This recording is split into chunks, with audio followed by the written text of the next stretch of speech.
ازيك يا معلم حماد؟ مرحبا يا مستر. الله يسهل لك. الله يخليك.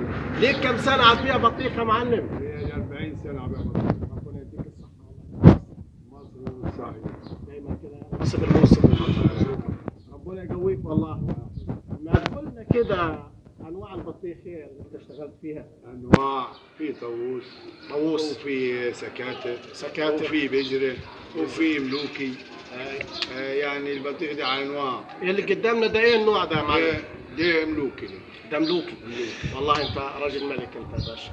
طب هو كل بطيخة لها مواصفاتها في الحجم واللون والعرض والطول وهكذا؟ طبعا الراجل اللي هيبيع البطيخ ده عارف الحمراء ومن القرعة. طبعا تعرفها كيف؟ أنا عطبل عليها عارفها دي قرعة ودي حمراء. تعرفها يعني من الخط من الخبيزة بتاعتها. او حجمها مثلا؟ والحجم بتاعها، الحجم والتطبيله بتاعتها، يعني تعمل البطيخه كده تعملها مستويه.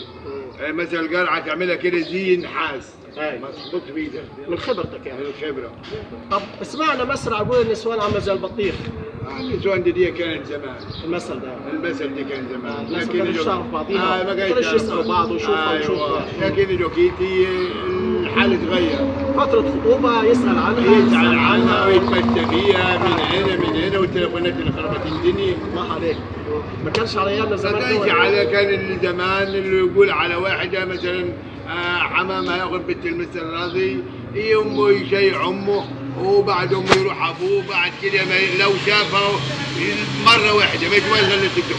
هاي كانت العادات والتقاليد. لكن لو في المكان يتمشى بيها ويتفسح بيها ويوديها هنا ويوديها هنا يدرسها والتليفونات ما ياخذهاش. انت في ناس كان زمان يحصل غش. ايوه غش. وكان يشوف واحده ويدو غير. كان يقول لك دي حلوه وهياخد دي، بص ثاني ما يروح يجيبها يروح يبدلوها. اي او راجل ويبدلوها صح. رحت طبعا في التصوير وفي التصوير ومشيه والتليفونات وتغير غير الاول. يعني احنا كده انت ليك 40 سنه هتبيع بطيخ. طب في طبعا بلاد مشهوره انت هتجيب منها والسافر على طول. اشهر بلاد. اشهر بلاد وجه بحر. وجه بحر فين؟ وجه بحر. ألبشو. مثلا اسكندريه.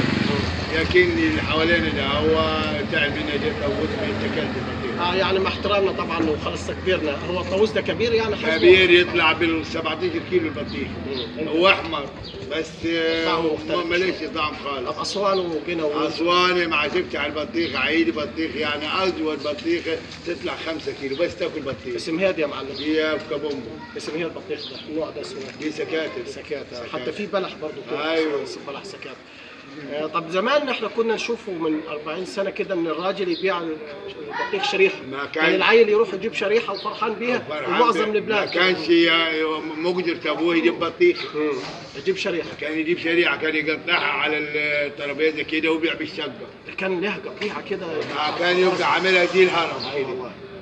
طبعا دي فتره زمان الاجيال ما تعرفش ما كانش دي وما كانش فيه فلوس كمان. الظروف طبعا الحمد لله خير.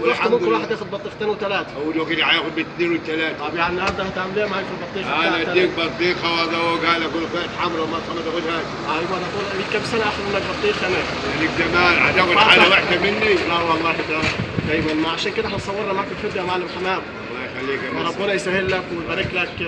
اصدقائي كل عام وانتم بخير، واحنا كنا سعداء مع المعلم حمام وربنا يبارك لك. السلام عليكم ورحمه الله وبركاته. وعليكم السلام.